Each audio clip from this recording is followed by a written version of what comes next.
Really enjoyed the movie. It was so good to watch something so different.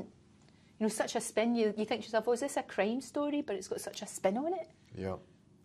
No, I've wanted to work with Andrew Niccol for a long time, you know, and often a lot of his films, they're set in the sort of near future, but really they're discussing things that are sort of hugely topical and relevant now. And when he pitched me this movie, he said, it's about the battle for privacy, which we've already lost. And it's the whole idea about, you know, that we give so much information about ourselves every day.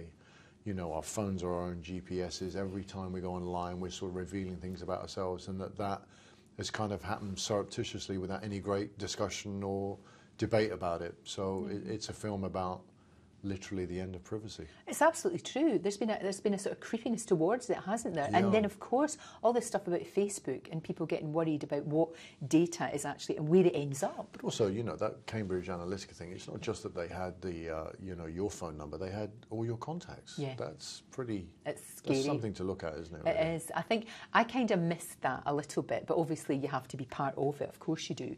And I always say that to young people, be careful what you put out there. You can't take it back. No, and in this film, you can't take anything back. That's the law now. It's another thing that Andrew says, you know, and he says to his kids is, you know, all of that stuff online is great, but just remember it's there forever. Forever. Absolutely forever.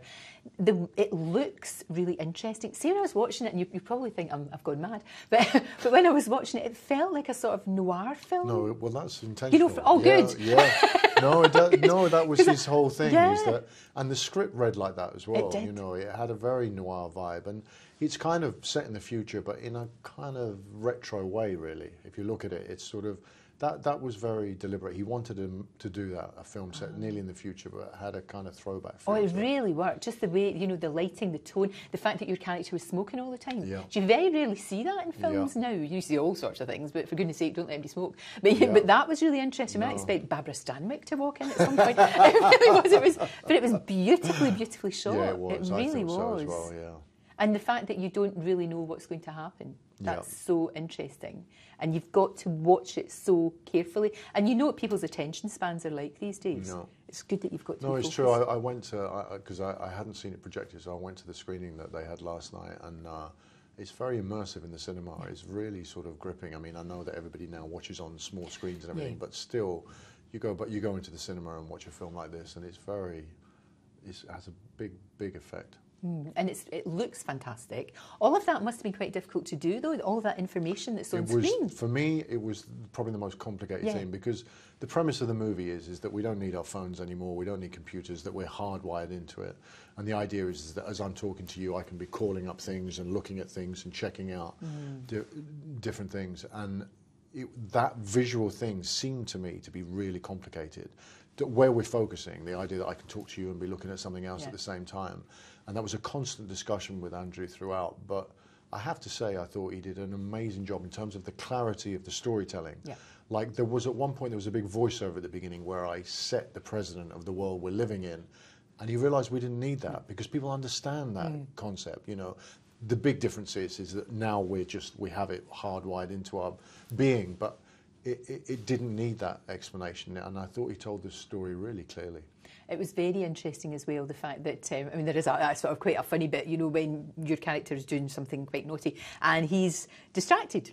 Yeah. And that's true. That's what happens now all the time. You know, people are sort of having dinner and they're looking at their phones. No, it's true. And they're saying, what's on here is more interesting than you, is basically what they're saying, isn't it? I mean, you go, you know, look at the queue in a coffee shop and you can often, every single person waiting for their coffee is locked into that. That's the sort of world we're living in. And all he's done is taken that and taken away the device, really. Yeah, and just taking it a step further. Yeah. Oh, it's fascinating, absolutely fascinating. I can see it sort of, I mean, I could see more. Do you think that world, I'd like to see more of that world. I think there's more there. There's certainly maybe a different, maybe not a sequel, but certainly that world that he's created. I think that, you know, all of Andrew Niccol's films are always about really relevant subjects, and I think that he's just surprised that there isn't more discussion about this world, you know, that we're entering, that the whole thing about humanity against technology and the balance of that, and how, you know, we keep the balance of that is you know, a hugely important subject these days. Absolutely. I think there will be now. I think this movie will be a catalyst for that,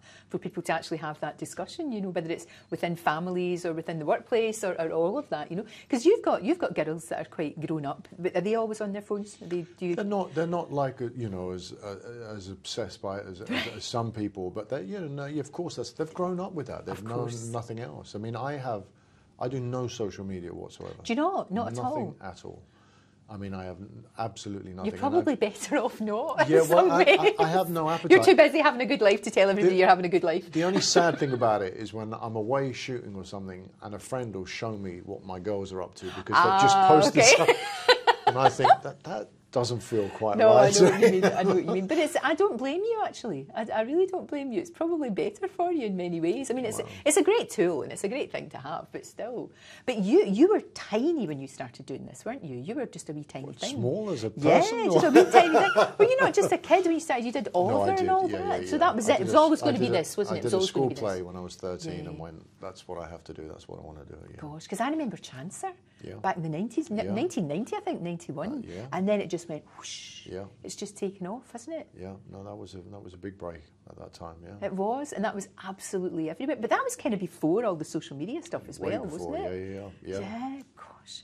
It's amazing that there was a time like that. It's amazing. I love the fact that you are a real Romeo and Juliet story, you and your wife, because you met Romeo and Juliet. That's true. Yeah. How lovely. I know. We did a European tour for the Young Vic, sort of 6-month tour all over Europe, and we got together about halfway through in Belfast, and yeah.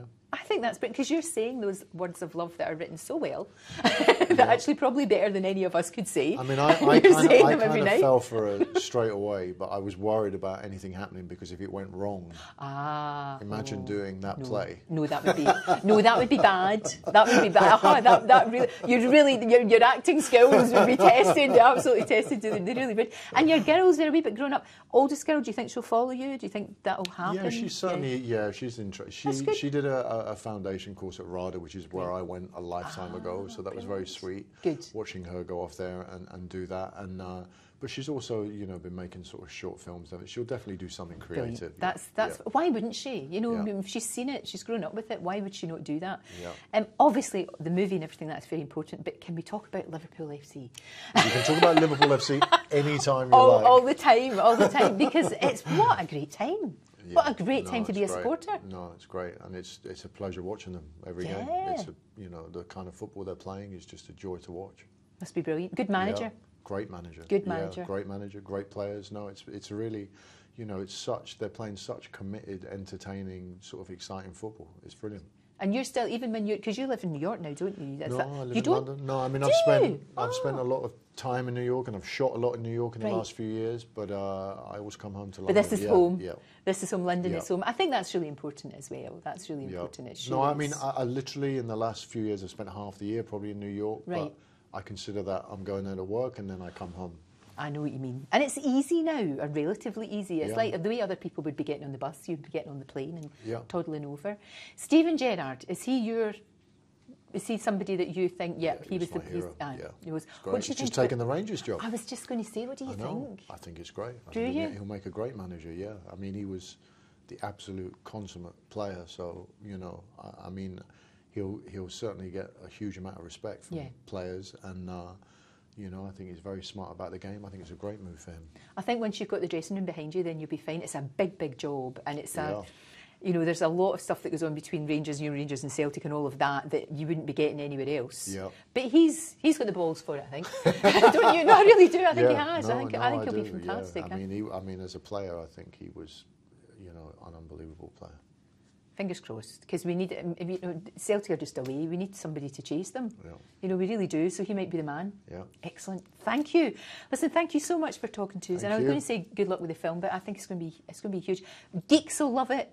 People that love crime will love it, and just everybody will. So it's great. Great. Thank you. I love that. Thank you so much.